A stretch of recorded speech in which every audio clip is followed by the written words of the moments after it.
Howdy ho, everyone. Welcome to Knowledge and Nonsense. Hey, Mr. Perkins. Hey, Sharon Combs. Hey, happy Women's Appreciation Month. Yes, man. I'll take it. Say it again. I'll take it all. I'll take it all. Happy Women's Appreciation Month. Yes, give it to me. Yes. And for all of you out there, International Women's Day is today, March 8th, and this is Women's Month. So let's go. Let's go. We've made great strides as women. Hey, you know what? We can vote now. So we've made great strides. We're able to work. And so along with that, one of the things that is a big challenge is work-life balance. It's a challenge for everyone, but it's also a challenge, for women to juggle some of the roles, some of the expectations and things like that. But before we jump into that with our guests, we have some dynamic guests today. I want to remind you some of the things that are happening. For those of you in the sterilization industry, hey, remember to register if you're going to the annual conference for HSPA. Remember to register. You're going to the scrub ball. Come on, scrub ball. Remember to register for that as well. Also, to submit your CEUs. If it's about that time and you don't want your certification to lapse, submit your CEUs. If you're a CBSPD, you have to have 5 years worth. Don't you wait till the week of, because that's problematic for everyone involved. And the last thing that I wanted to say for Women's Month, I want to encourage you to do something. Maybe there's a woman that inspired you. Maybe, there's a woman you thought of. Maybe she didn't inspire you, but you're just wondering, like, I wonder what happened with her, and you lost touch. Reach out to that person. Let's keep those relationships going. So I had a lot to say there, Dwayne. What's going on in your neck of the woods? That was needed. And listen, to the women in your family, your circle, turn to them and tell them eye to eye, without you, there's no me. And that's a fact on so many levels. On so many levels. We gotta pay respect. This is one of the holidays that we truly don't know how to celebrate, right? We think about Christmas, you get an image of a present. 4th of July, fireworks. Thanksgiving, turkey. Mother's Day, Father's Day, cards, flowers, etc. How do we celebrate Women's Appreciation Month, right? So we have to create some new norms. Yes. Change the dynamic. Come on, even down to making appointments. You think the doctor's appointment just happened. No, someone set that appointment. That's right. So That's right. I'm excited. We have a lady with us tonight. Her name is Chrystal Bernard. We have another dynamic individual. Her name is Eboni G. And I'm excited about them joining us so we can talk about work-life balance. In a time coming out of the pandemic, many of us have talked about self-care. What does it look like? We're coming out of a time when everybody was working 80 hours, 60 hours, okay, maybe just 50 hours, but that's still a lot of hours to devote to to work. And so what does that look like? What is work-life balance? We're going to get into those things.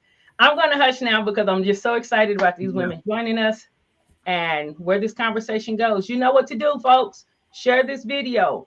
Share this video. If you have a question, put it in the comments. If you have a comment, put it in the comment. If there's something you want to say, but you don't really want your name attached or you're just a little uncomfortable with it, no problem. Text that to 214-717-5921. I'll get it right here on the mobile. I'll read it. No one will ever notice you, and we'll get a response for you. You ready to get this party started, Mr. Perkins? Hey, and Knowledge and Nonsense audience, welcome to Brilliance. Let's do it. Welcome to Brilliance. Let's go.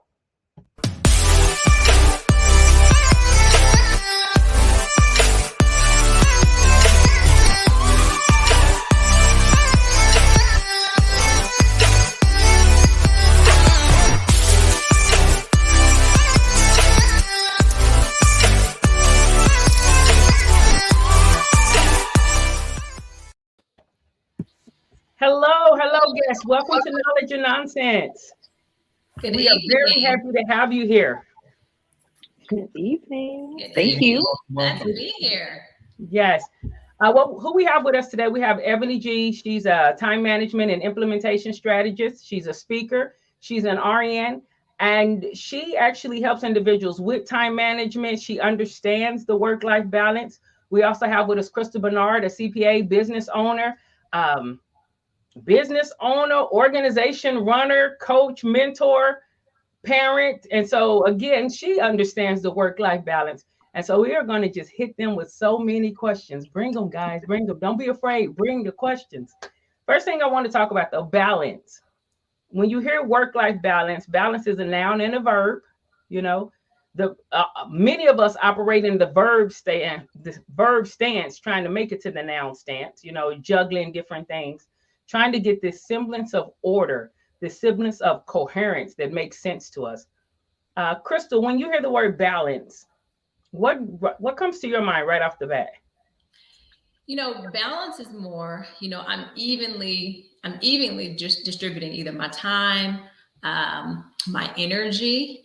And I think one thing as women, sometimes that doesn't always happen. So really what I personally like to do is strive for more of a harmony. How are all the things in my life working together?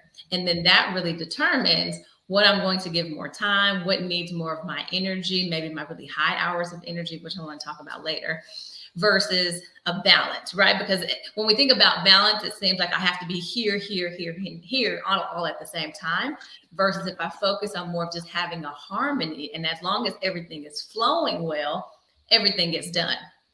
I love that. I love that. Ebony, when you hear that term like balance, I have to have balance, work life. What readily comes to your mind? Like Chrystal said, harmony, I use the word harmony versus balance a lot. But for me, and just how I think and how I process things and how I help people, consistency. I think consistency, because a lot of times you're not, like Chrystal said, everything is not going to be 50-50. I'm not 50% mom and 50% business owner and 50% for myself and, 50% for all of these things. One day I'm 60-40, one day I'm 30-70. So for me, it's about being consistent in what I'm doing. In my work, I make sure that I'm scheduled properly so I can be consistent and focused when I'm there. And when I'm with my family or with myself, that too, I'm consistent with, because I've worked out my time to be fully present in that moment at that time. So consistency comes to mind for me. All right. When we talk about the noun part of balance, it says it says a distribution. It doesn't even say even.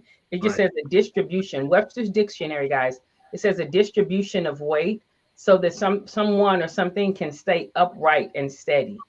Right now, things are going on. And well, you know what, Luane? I have so many questions. I'm ready to rapid fire, but you part of this. So you come on, Luane. You know what? I think of balance as being an action verb, actually, because it's like seeking or having, working toward, or a gain of, right?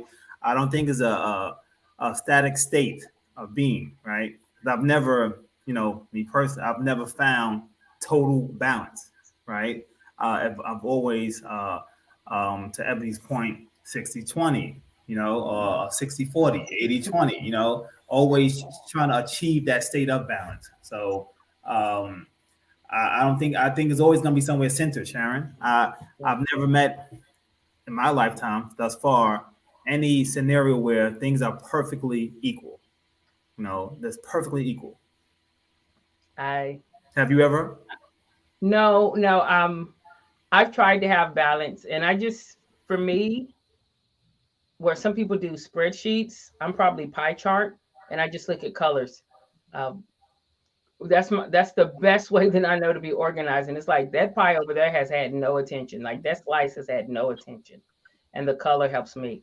But no, when I'm working on a project, sometimes I really may be 85% just all project, and then when it's done, I may be 85% all beach. And, people may not understand that. They're like, well, how can you just be gone for 4 days? You're gone every quarter for 4 days. Well, that's okay, because also during that quarter, I may be somewhere, doing these extended hours. So my life doesn't fit into the neat little blocks. I wish that it did, but it doesn't. So it's interesting you said that. So, Chrystal, what are some of the indicators, right? What flags jump out that know, hey, you know what? Time out, time to reset. How do you let us in there? What are some of the indicators? Well, I think knowing you and your expectations and being realistic. okay, is it really realistic for me to be working 60 hours a week and I have maybe small children and I have all these different projects going on? Probably not, and like Sharon, I love how you said, you speak in pie charts where I speak in rows and columns. I'm an Excel lady. But, if I think about it, if I'm exerting myself too much, if I'm really getting exhausted, and as women, sometimes we do that. We're going. We're giving everybody all the time and never really having that time to just sit and just woosah. Oh, that's a key indicator. If you're, even going back to your communication, if you find yourself being really snappy, you probably just need to rest. You're really just overworked because you're just doing too much all the time, So really you have to examine, okay, what's really on my plate and what are some things that are really required of me and what are the things that are that's just extra. And maybe this just isn't the season for all those extras. And I have to be realistic. I have to be realistic. Maybe it's not my season to be the PTA president, and I got little babies at home. Or maybe it's not my season to lead this particular project if I have so many other things that require more of my time. Something that, I really stick to is called the energy budget. And so I will essentially map out the highest times of my energy throughout the day. And then those very productive, creative hours, I can get stuff done. So that's the time where I'm going to spend, maybe I'm working on a client that just requires a lot of brain power, have to do a lot of research.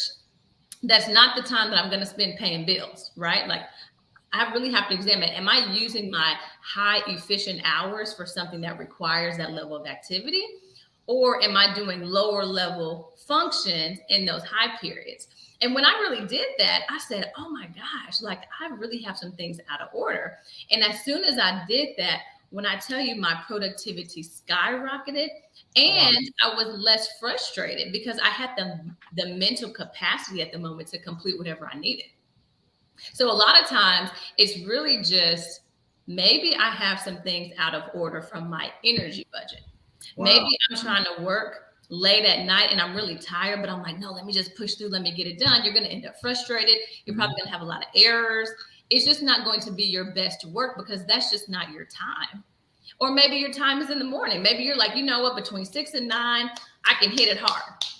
And that's where you do those really tough assignments and you'll find you're going to complete them quicker. It's going to be easier just because you're using the right amount of your energy. Yeah, you're directing it. How about you, Eboni?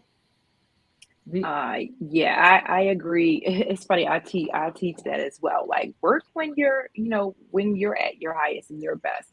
But also for me, I think personal things are indicators. Like, yeah, work, I might, something that would normally take me 4 hours might take me 6, or something like that. But personally, I noticed things about myself.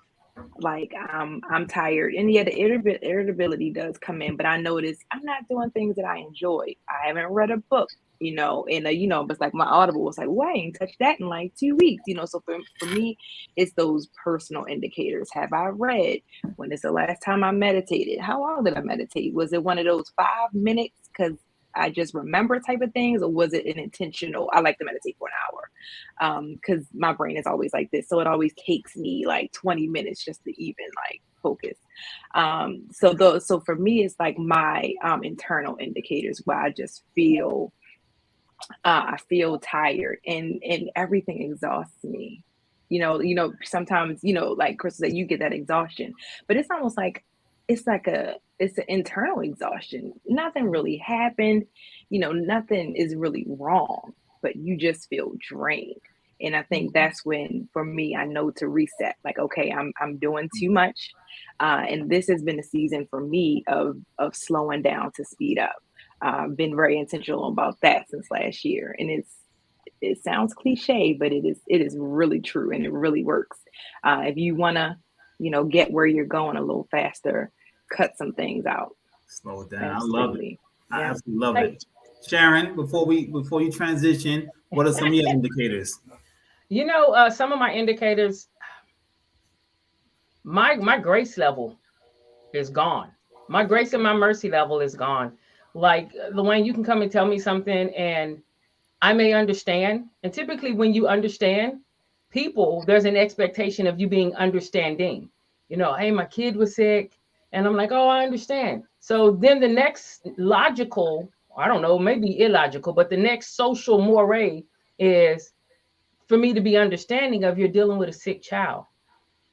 When I need to tap out and you're like, man, my child was sick, I may not verbalize this to you, but I may be in my head like, you know what, everybody got a story. Let's get it done. You know, like my mercy level and my grace level just go. I'm like, well, you knew your kid was going to be sick when you let him run in the rain. You know, like it just, I am not graceful. And so I recognize it there because my heart is to help as many people as possible.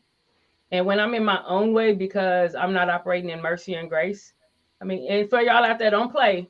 I'm not gullible. Don't be trying to be like, what can I get away with? No, that's not it. But when I recognize that, I'm like, okay, Sharon, it's not them. It's not the sick kid. It's not Lil Wayne. It's you. You know, it's you. It's you. I'll forgive you. I'll forgive Okay, you. forgive me.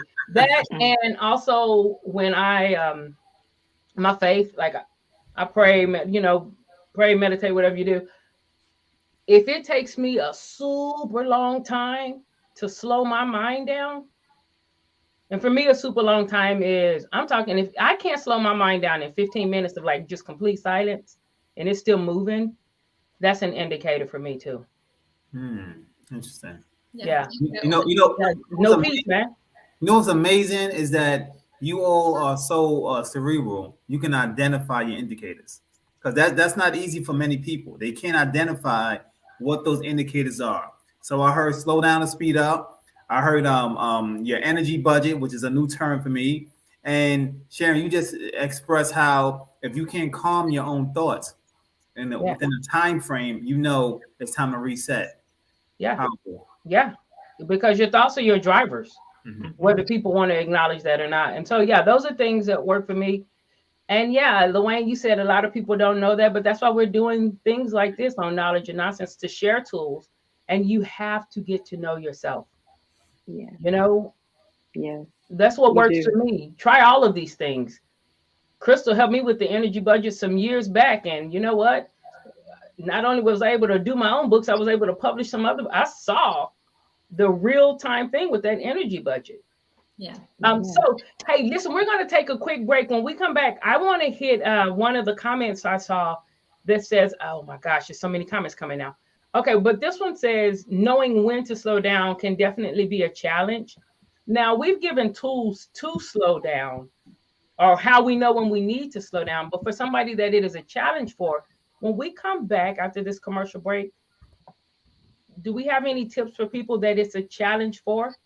You know, because sometimes knowing what to do and being able to do it, there's a gap in between those things right there.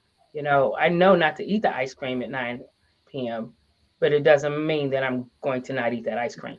Right. So, we'll be right back in about 60 seconds. If you guys would think about that and maybe let's share that with our audience. Awesome. Right back. Sure. Those in the know SIPS Consults. SIPS Consults is hiring. Confident, competent, and consistent. Starting as a consultant and a volunteer, SIPS has grown into a dynamic group of stellar sterile processing professionals, offering excellent benefits, 401k, and consultant in training program. We are hiring certified technicians, leads, supervisors, interim managers, educators, coordinators. Apply at recruiting@sipsconsults.com or dial 1-866-615-7977. All right, and we're back. Welcome to Knowledge and Nonsense. Today we're talking about work-life balance. Is it really a thing? We know it's a buzzword, but is it really a thing? Is it attainable? And is it realistic for us to have certain expectations about work-life balance? So before we left, one of the comments actually said, some of us don't know when to slow down, and it's definitely a challenge. So knowing that I need to slow down and it being a challenge for me, what are some tips to leap over it being a challenge for us? Like, are there tips to help us not just know when, but be able to slow down?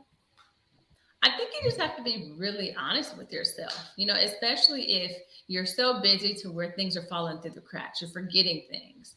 maybe your home life isn't as peaceful anymore just because you're going. You really have to just sit and say, okay, these are things that I need to do. It could even be as easy as just setting some like simple disciplines. Okay, I can't wake up early. Well, it's probably because I'm going to sleep at midnight.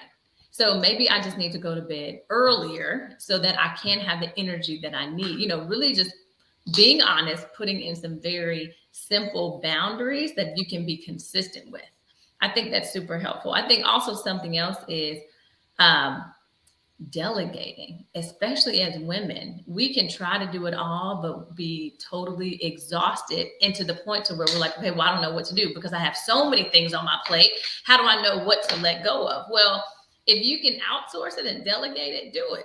And because now technology has made things so much more easier and affordable, you know, like groceries. You know, years ago, you know, only really the super elite could have groceries delivered. Well, now we can just get on the app on Instacart and have our groceries delivered for us. So, wow, that took something off my list. You know, especially if you have kids, you know, get them to help around the house, you know, so it's not all on you. I have 4 kids and they all do something, all of them, even the baby.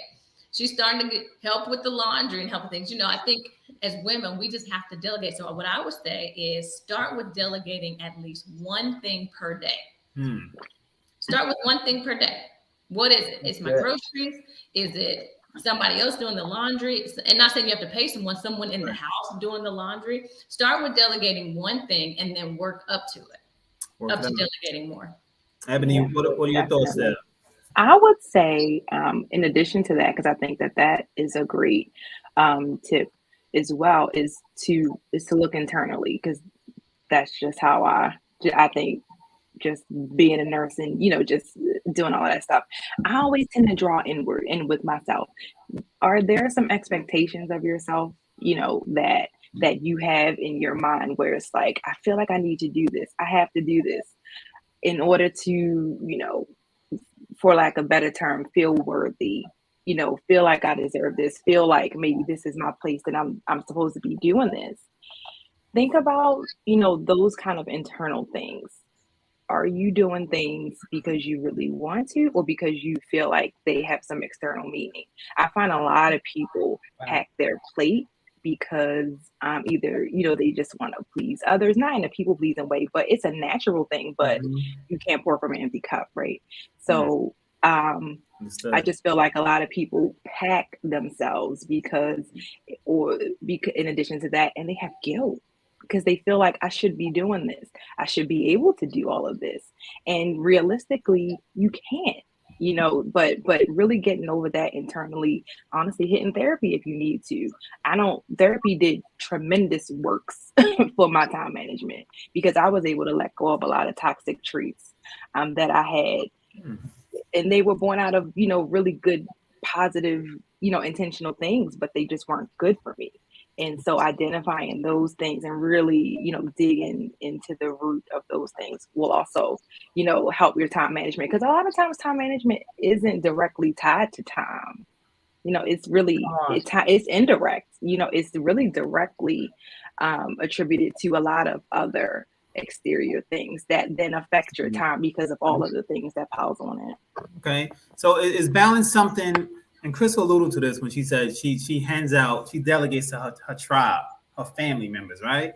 So is balance something that can be maintained solo, or does it involve your tribe or that extension? Eboni, what do you think? Oh, Chrystal. Yeah, I mean, like I said, you know, even in delegating like your groceries or delegating, you know, and again, everything now is a lot easier than it was before. So we can easily delegate. It's just a matter of, what am I delegating? And again, I would delegate the things that I don't want to do. I hate grocery shopping. Why would I want to spend my valuable hours doing something that I don't want to do? So the first thing I'm going to look at is, okay, of all these things that I have to do, I have to eat, right? And I'm not going to eat out every single day. So of all these things I really have to do to survive and to live successfully, what are those things that I really would prefer not to do? And I'm going to look at that and say, okay, can those things be delegated? Yes, if they can, I'm going to push those out. And just that's going to make, one, I'm going to have more time. So I'm going to easily achieve that balance and harmony a little bit better. And then I'm going to just be more satisfied in life. I'm not going to feel like oh man, here we go again. It's another Monday. It's another Saturday. This is my Saturday agenda. Life shouldn't be like that. We're called to really enjoy life. But if you're doing things that you don't like, you're probably not going to enjoy and live life to its fullest. Yeah. Wow. Yeah. What's that? Yeah. And I have not touched my son's clothes in 2 years because I'm like, you know what? You're old enough to put this stuff away. Why am I spending my time, doing this when you could do it? And the perfectionist in me was like, but everything's not going to be put where it's supposed to be. And it's not going to be folded. And it's not going to be all this and that. So I need to do it. And I had to let that go. Like, it doesn't really matter. It's your clothes. You need to find it. I don't. Okay, I I'm going released to ask myself. you to repeat that in your own words again, because our last segment, we talked about Superwoman, the myth of Superwoman. And doing that, people really, my heart started breaking during the show. I just wanted to hug everybody because I could see the internal anguish of, am I less than a woman because I'm not checking all of these boxes? And this is work-life balance, I know, but this is also Women's Month. And again, these are the drivers. Am I less of a mother because he's putting up his own clothes and, or because I'm not going grocery shopping? People really have that. So how did you all, this is a hot seat question, guys, have mercy on them and grace because this was not on the agenda. Is that part of self-awareness within the balance, knowing yourself and coming to terms with the fact that I have to meet my expectations and my tribe expectations, but not necessarily. Okay. I don't know if I can make the question more clear than that. So Dwayne, you ready to get into? Okay. I'm sorry. It's exactly what you said. I really, for me, I found that I built myself into a box that I didn't want to be in anymore. And I was grateful for my husband. I was grateful for my family. I was grateful for my life. But what I built, I outgrew, but I was still in that box. I was scared to outgrow that box. I was scared to get a new box. I was scared to see a new vision. I was scared to live a new life. And you just have to make that decision. You know what I mean? Like, it's nothing else you can do. Because I felt anguish about it. And I'm like, I don't know what to do. But I did know what to do. I just didn't know what the consequences and effects of doing it was going to lead to. But you just gotta, it comes a point in time where you have to set yourself free. You have to live for you. So Eboni, you're an RN, a speaker, an entrepreneur. How were you able to get to that point and prioritize? Because, our audience who knows healthcare hours are differently and different stresses and different external impact. How did you get to that point? Sometimes you have to reassess whether that position is the right position for you at that stage. I know Chrystal mentioned earlier about seasons, and I'm a big believer in seasons of time and periods of time where things served you before, but maybe in your present, they're not, to be that same way isn't serving you any longer. You have to elevate in order to move to a different place. So I think I would say to that is you just have to reassess if where you are is something you still want to continue to do, and does that align with what you ultimately want to do and be. Yeah, that's good. And I think, LaSharon, point to your question about, I think in general, you have to be okay with the harmony created in my house may not be the same harmony that is created in somebody else's house, and knowing what works. So a lot of people may think my husband cooks more than I cook, but it works for us. It works for our family. It works for our schedules and who gets home first and to feed the kids and put them in bed and whatnot. And other people may look and be like, what? You don't cook every day for your family and your husband? Nope, I sure don't. And I'm A-okay with that. So I think just knowing and having that self-awareness of, hey, what works for me may not work for you. But again, as long as that harmony is there and everything is getting done and no one's overwhelmed or overburdened, then we're good. Yeah. Yeah. And you're giving yourself the grace and the permission to say, I don't have to do that. Yeah, I don't have to do that. We don't have to have a full course meal. You want to make that hamburger helper? Absolutely. Yeah. Or if you want that cereal, cool. Oh, So Chrystal, as a business owner, a coach, a parent, author, friend, wife, the accolades go on and on. How do you maintain that sanity? So once you achieved it, is you won the race, got the ribbon pop. How do you maintain it? How do you maintain the sanity? Delegating is key. I try to delegate as much as possible, and knowing that if I can empower the people around me, whether it's my family and helping them take on responsibility around the house, if I can empower my accounting team, if I can empower people at church and, all the things that we do, then they too become empowered, and then they too empower other people. But if I try to just hold on everything, it just makes me exhausted and, nothing really gets done. So I think really empowering people through delegation has worked really, really well, and has helped to not just sustain, but to increase as all those different channels have grown. Yeah. Hey, let's do this. We're going to take a quick commercial break.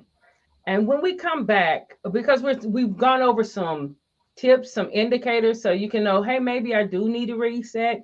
We've also kind of just let you know balance isn't a box to be checked. It's what it looks like for you. And so there's some tools there, some tools to help you woo-saw, shall we say, or get things more in a semblance of harmony or cohesion. You guys both supported that term. But let's do this before we come back. I would like for us to talk about, we talked about what we do. How does it work with a tribe? Is it something that is best maintained solo? Is it something that's best maintained with a tribe? Or does this cohesion and everything work best in tandem? And this is an opinion question. So, it is a way, not the way. But let's talk about that, because some of us are single, some of us are married, some of us are doing it solo and our back is against the wall. So we're like, I must maintain my time.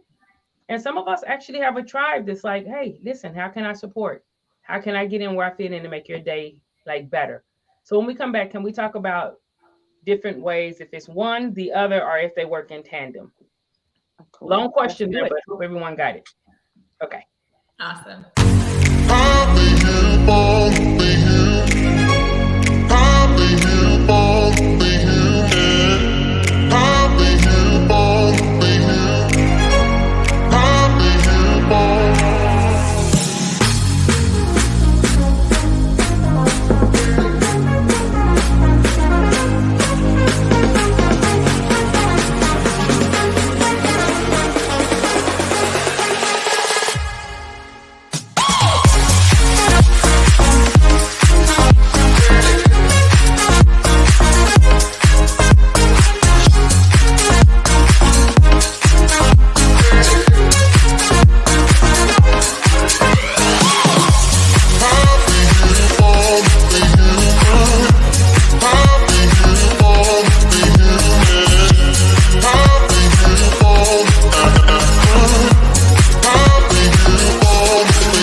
Welcome back. You're watching Knowledge and Nonsense with myself and Lorraine Perkins. I'm Sharon Combs. Our guests today are Chrystal Bernard and Eboni G. Today we're talking about work-life balance. You guys know what to do. Share this video. Continue to put your comments and questions inside of the chat box. We love the engagement. We're glad for the engagement. Before we left, we actually were deciding whether this work-life balance is something that is best maintained solo, if it's something that's best maintained with a tribe, group of individuals, or if that kind of works in tandem. Eboni, what are your thoughts on that? I think, true to the name of this, it can be a harmony. Some things I feel like the soul work, right? The soul care part of life, that's something only you can do. You know what I mean? And while you see people spilling things in social media and stuff like that, and it's like, maybe that's something you need to work with yourself or with the therapist. So I feel like some work is soul work, and then you have your times where you definitely need your tribe. You need people to draw from. You need those like-minded individuals that's going to sharpen your mind, and you need to bring your family into your plan so that your house stays harmonious and in alignment. Okay. I just want to ask a question. When we're saying soul right here, are we saying soul SOUL or SOLE? We're saying soul like internal work. Yes. Okay, Yes. because we go. Yeah, that's interesting. Yeah. You and you know what was and I'm gonna Chris, I want you to jump in here. But when I hear the term balance to your question, Sharon, when we look at it from a perspective outside of the English language, there's such a variety of definitions. And just a challenge to the audience: Google the Japanese or Chinese translation of the word balance, and you see how, in a greater scale, you can answer these questions. So I thought that's interesting for the audience. But Chrystal, I'm also a father of 4 children. And when you said delegate tasks and find balance, I'm like, you're good. You and your husband, I need to read both of y'all's books on getting that balance. When I try that technique, it normally turns into a heated conversation on who did dishes last. How do you master that craft? You know what? You learn what really works for the good of the home, versus, gender-based roles, that's not something that we tend to focus on, but we work on, okay, what are you best at? Okay, you can cook a basic meal. Okay, we can eat we don't need to eat a gourmet dinner every night. So really, I think what we did is we just said, okay, what needs to be done and who's the best for this, given the time that we have. Okay, we got 1 hour. What can we do in 1 hour? What are you gonna? Oh, you can iron, you can do this, and we just tend to work and flow really well. Now, I wouldn't suggest my husband do a task that he really can undertake, like the girls' hair. It's gonna take him the whole hour to do the girls' hair. So that's not something that he should do. But he can get them dressed, he can bathe them, he can lotion them down. So you guys really have to work and just see, okay, what can we all do really efficiently? And it's not about doing it the right way and, I didn't like how that tastes. Again, just go back to what's something that you can do well in this certain time. And that's what's worked really, really well for us, especially, we still have little ones. I mean, they're babies, so they need a lot of attention right now. But we have this flow in the morning, and we can get all 4 kids and us dressed out the house, ready to go in about an hour. You know what? No, I heard something in her statement. They have already introduced this. So, Luane, I don't know if you have younger ones, but if you're dealing with teenagers and it's a fresh introduction, so now it's something new being introduced. It's not too late. It probably is just, it has to be introduced into a way that, I'm not going to say too late. Don't you give up on them babies. Hey, no, look, Sharon. It just needs to marinate. It just needs to marinate. To all my millennials, you might have to pay a couple of dollars. Hey, right. Hey, Chrystal, our millennials, they're a different breed of species. They're different people. So I'm learning their language, their music, their moment, everything about them. I want to read some of the comments here. Sarah B. Cruz said, clearly articulating how I define support and how I need to be supported has been crucial for my balance. Eboni, what are your thoughts on that statement? Yeah, definitely. I think because people are not mind readers. So you have to teach people, not only how to treat you, but how to meet your needs. And so, clearly defining what you need and your expectations from that other person not only helps you to get what you need, but it helps them feel closer to you because they understand how to better, support you. Now, in that, go ahead, Chrystal. On that. And a lot of times we think everybody's too busy. So we don't want to ask because we're like, people have their own lives. Only, honestly, a lot of times people are kind of waiting because they see, hey, you have a lot on your plate. Maybe I can take something off at work. Hey, let me help you with that project. You need something else. But a lot of times it's almost, not say we're prideful, but we don't want to add things from our plate onto someone else's. So almost like a guilt factor, kind of not knowing that person is probably waiting for you to ask.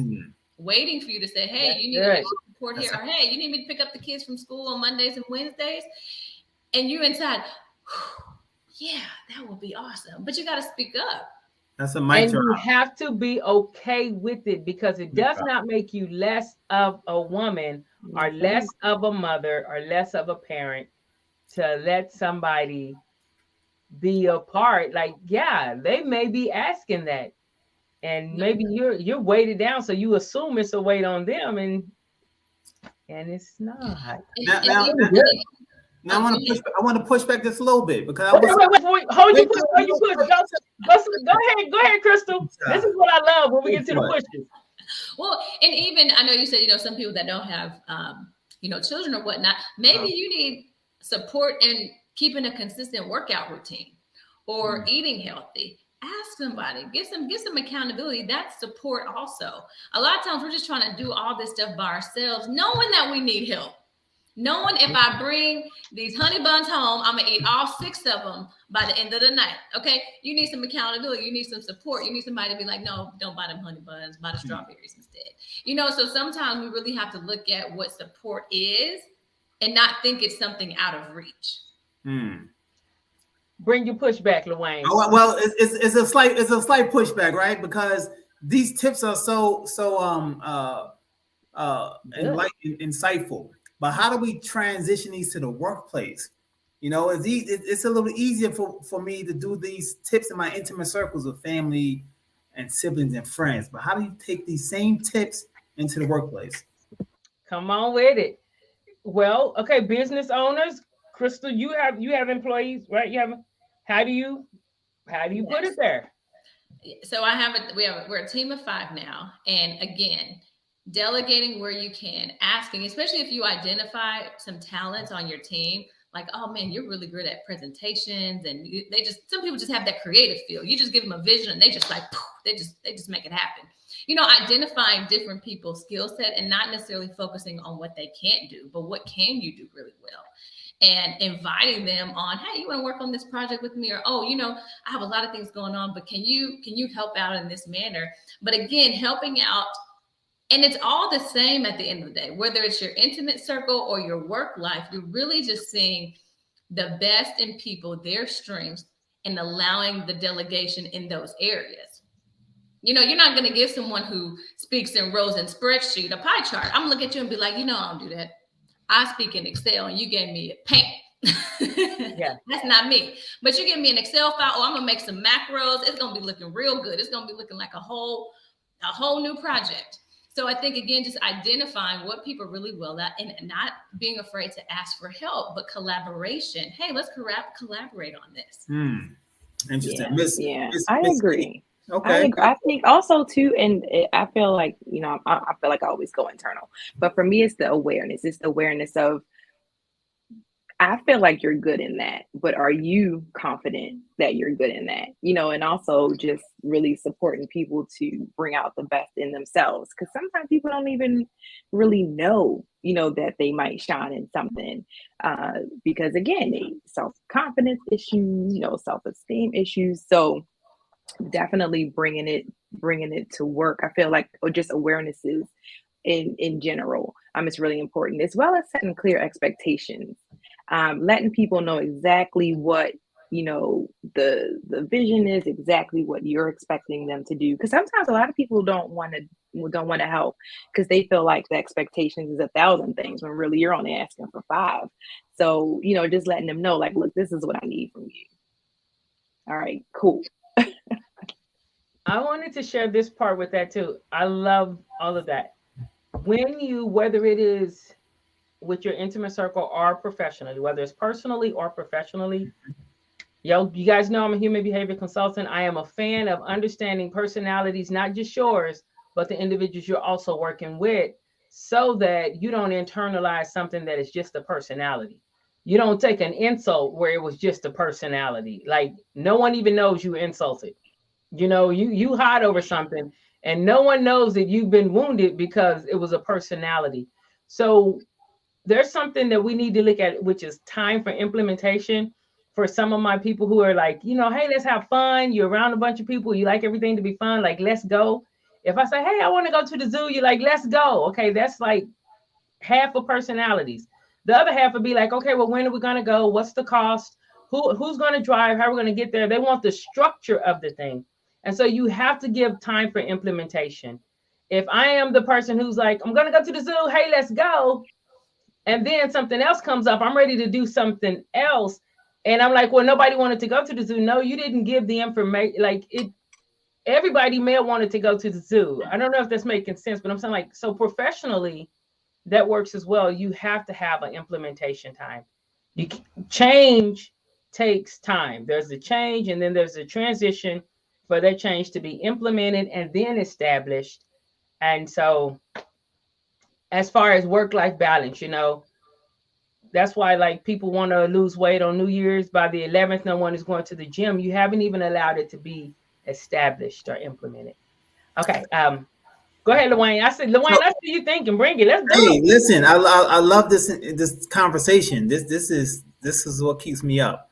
When you already have allocated your time and you're on a journey, you have those goals for the gym, you have those goals to get that report out.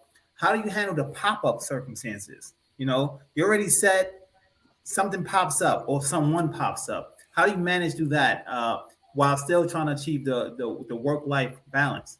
Chrystal. Oh, and that happens all the time, because especially in my industry in accounting and tax, everybody's issue is a priority at that time, right now. I need you to call the IRS for me right now, this minute. So how you do that is time blocking. Okay, I can only make those type of phone calls during this time. That's worked really well because otherwise you'll just be bombarded. And again, it goes back to the energy budget. So I'm not gonna take calls during my high energy time because I can take a call anytime. We can call and discuss different things, but if I'm doing that at the wrong time, I'm taking away from my productivity and limiting those calls in this manner. Limiting people because people can tend to talk and talk and talk. But when you set that hard boundary and really setting the stage, hey, it's so great to hear from you, but I'm going to have a hard stop in 10 minutes. It lets people get straight to the point versus kind of going around. How are the kids? How is this and that? Okay, they're great, but I got a hard stop in 10 minutes. So I think you really have to monitor and direct those pop-ups. Otherwise, they'll just keep popping up. And you'll look at the end of the day and be like, I got nothing done. I got absolutely nothing done. But if you direct the pop-ups, you just give them a little time block and you hit as many as you can. And then whatever's not a priority, it just rolls into the next day. Interesting. You see, she didn't say a pop-up pops up. I might just delete it. But she said manage it. Eboni, how do you manage those pop-ups? Do you just delete, block them, and run? What do you do? I might do a little bit of all of them. I think it depends on what the pop-up is. For me, I prioritize them. So if it's something that I feel like I have the capacity to do, and I can fit in and maybe move something that is less of a priority to me, then I'll do that. If I feel like it is not important and it can be, tabled for another time, I do that. I just really go with the priority of it. Interesting. So let's do this. How do we say no? No. Oh, that's so good. Just like that. And that can be really hard, right? Yeah. Because I think naturally we want to be a part. We want to do that. We want to be helpful. But at the end of the day, if I just don't have it on my plate, I just have to say no in a nice, graceful way, right? It doesn't have to be just a hard no. It can, but just knowing, okay, really, before you even answer, do I have capacity for this, or is this going to make me exhausted or take me over the edge? And sometimes it has to be a very quick assessment, right? Especially if they're waiting for you and they're looking at you and you're like, oh, think. Yeah. My quick thing is, am I, by saying yes to this, saying no to myself? Or saying no to something that's important to me? If that answer is yes, then my answer is no. Interesting. Okay. I always want to help people, and I just feel a lean in right here. Go for it. We're going to do this popcorn style. Let us share with our audience. Hey, and our audience, I always want to say this too. Let me make this real clear and real plain. We may be here now, but like we totally understand the struggles. We totally understand the internal guilt and the sweat, because what if they're mad at me? What if they don't like me? What if they don't do it right, and something is lost? All of those agonizing and anxiety producing thoughts, I'm sure everyone on this panel has had to navigate.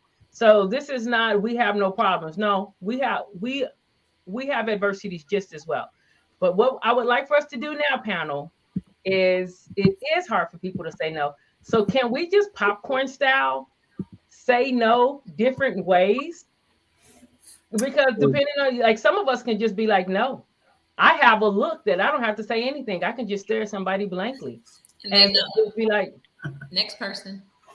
Yeah, no, I just sit right there, and it almost becomes uncomfortable, but I'm not going to jump in and insert myself or start pulling out ideas of what I can do, because then I'm taking ownership. So can we popcorn style just some different ways to decline, to say no, to decline, you know? Who would like to go first? Look, I don't mind. And look, you got to put on your, some of my strengths is sales, right? So to salesperson, and no is power, right? And no, you learn to love the no's and you convert it to your edge. So no just simply means not right now. You know, I don't think no is finite, right? It's just not right now. But not right now can be infinite. That's the catch. You can use a not right now forever and a day, but no is finite. All you salespeople and all you people being sold to, he just dropped something right there. You play this tape back. You gave that up for free, Luane. Okay, someone else. What's the way that, like, how would we decline besides just saying no? Something that I've said recently is I just don't have the capacity right now. Yeah, just simple. I leave it at that, and they say okay. Okay, Eboni. Yeah, for me, I like the capacity. I use that one a lot, but I also just say I already have something planned, even if it's Netflix and chill or reading a book. It's my time, it's mine, whether I'm whatever, and I don't want to share it. So I have something planned, but thanks. I use something. Thank you to Jelena Simpson Consulting, John Maxwell. Look her up on LinkedIn. I use the yes and. Professionally, I'll say yes and, like, yes and what would you like for me to not do? Not to pause doing. Yes and what would you like not done? And I try to make sure that my voice is warm, the frequency of my voice, so that it's not aggressive. But I'll be like, yes, and what project, what would you like not to be done, for if this is going to take it there? Or so I'll do that. I'll say schedule conflict as well. Somebody else, what's another way to say no? Y'all, we're giving these to you. You can jot them down or you can come back and look, because, if your heart starts beating real hard when you have to tell someone no, here's some things you can practice. And you can practice in the mirror. I don't care if people laugh at you. Trust me, It helps. Get used to saying the word no. Mm-hmm. Oh, we can't hear you, Luane. You're muted. I said my mother is a master at nonverbal no's. Like, she will give you one look, and the scale of that no, period. Without saying the word. Eboni, can you relate? She'll give you a look, and she's stopping traffic, shutting shop down. One look, nonverbal no. So I'm from that era as well. All right. Anyone else have a different way that you decline? No, I'm just not able to do it. I mean, I'm pretty straightforward. I just can't do it right now. That's the spreadsheet, y'all. Right. And, I was going to say something when you just said, yes, but what would you not want me to do? With the whole topic of balance and harmony, I can only add so much before I have to start taking away. Right. I can't just add and think that, okay, I'm going to keep doing life as I have always done it. And so that's where the delegation. Okay. So if I add something, I now have to delegate it, or I'm just not going to do it. I think that's important, because otherwise people just keep adding and be like, oh my gosh, why can I not keep up? Well, it's because you never took anything off. You just kept adding. If I have a plate and I keep adding food, eventually something is going to fall off if I don't eat it, or if someone doesn't take something from it, right? Mm-hmm. So same thing, work life, home life, any type of life, everything. I can't just keep adding. If I keep adding, I have to take away, or I have to delegate it in some form or fashion. Sarah puts no. I love that. Sarah puts no can feel like FOMO. My people out there, it is Women's Month, but this is for women, men. kids, grandparents, everyone, don't let FOMO jack you up. Get away from fear of missing out. If there's an outing and you are tired, stay home. You know, like you don't. Yes, no can feel like FOMO. It is not FOMO. Okay, I have more questions, but I'm just going to do these. I want to do some of these comments. And let me put this comment up here too, because this is the last question that we're going to answer. Is there anything you all want to share or something that's on your heart before we go to this last question?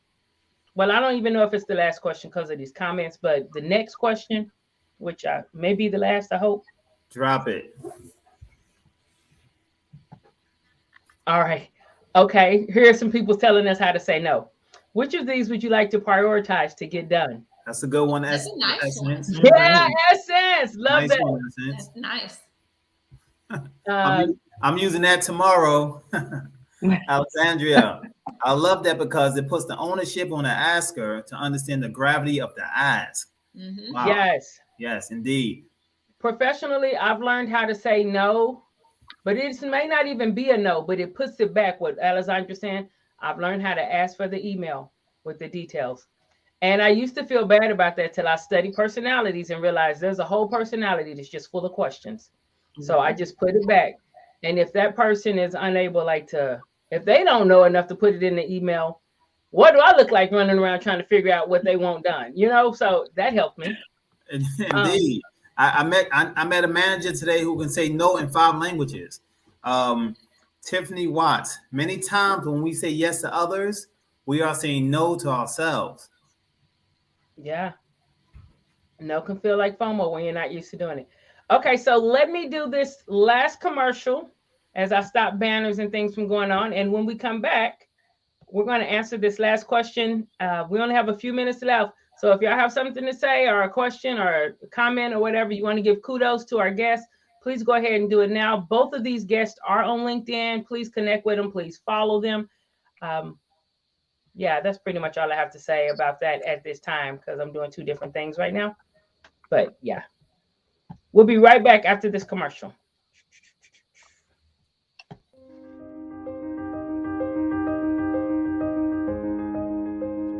Lost time is never found again. CS Assist specializes in providing CS leadership more time to focus on all resources on patient care and safety by assisting with your compliance needs.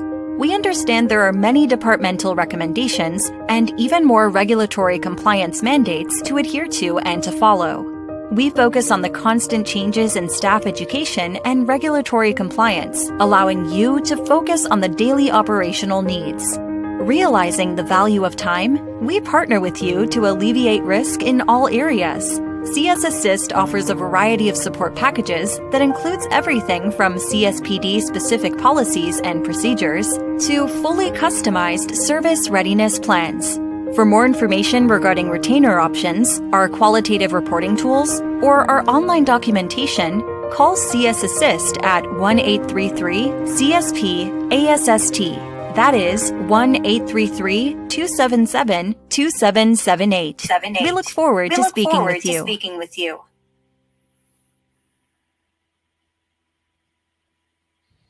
All right, and we're back. As we bring this to a conclusion here on Knowledge and Nonsense, we're talking about work-life balance. Man, this has been chock full of insights, of authentic feedback. And listen, go through the comments, replay it. Subscribe to us on YouTube and follow us on LinkedIn. Here is the question. Somebody's put they hopped on late. Preach.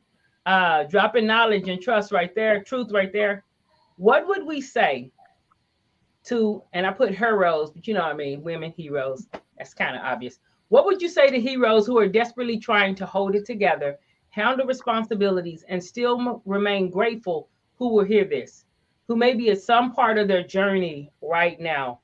What would you say to them? I'm going to let Lil Wayne go first because I want look at Chrystal. Crystal's like, I got it right here. I got it. I'm ready to go. I see it. You're holding it. Okay, well, whoever goes, it's fine with me. Well, I'll be super quick. Slow down. Look at that person in the mirror and take care of him or her. You know, you matter. Yeah, Amen. You matter. Yes, You here, matter. here. absolutely. You matter. We weren't designed to do it all. We can do it all. We can do it all. But to live the successful life, we've been given community in our professional lives, community in our home lives, family wise. Use the community, use the people around you. That's what they're here for. You can't do everything by yourself, otherwise you will be exhausted. Holding it together doesn't mean that it's being held right. So let's examine what's being held to see if it's actually being held at all, or if it's barely being sustained. Or choked out even. You know what I'm saying? Can't even breathe. Mhm. Wow. How about you, Mhm. Ebony? And I would say, first of all, don't be afraid to put everything down and pick things back up in your own pace and in your own space. And don't be afraid to leave some of those things on the ground if they just don't fit and align with what you want. Give yourself, the grace to change your mind. Maybe what you thought you wanted or decided in the past isn't what you want now. And so I really think just not being afraid to change and to develop into what it is and who it is that you really want to be. Excellent. Yeah, we Excellent. received that. Thanks for that. Thank you. Thank you both, all three of you. Thank you guys so much for being with us here on Knowledge and Nonsense as we talk about work-life balance. Those of you who've been in the audience listening, sharing this video, those of you on LinkedIn, go ahead right now and just follow the page on LinkedIn. Those of you on YouTube, please subscribe to us on YouTube so you can be notified. We're always going to bring something to vet, whether it's knowledge or is it nonsense. Is your idea of balance, is this nonsense? Are you holding yourself to an unrealistic standard? Or maybe there's some knowledge. Maybe we've been able to share knowledge with you today. I just want to let you know what Tony says. Thanks too. It's been great insight. Thank you guys so much for joining us. If you are struggling with this, male or female, I know it's Women's Month. I don't care, age, whatever, creed, blind, crippled, or crazy. I don't care. If this is something that you are struggling with, please do as they've said today. Just take a breath.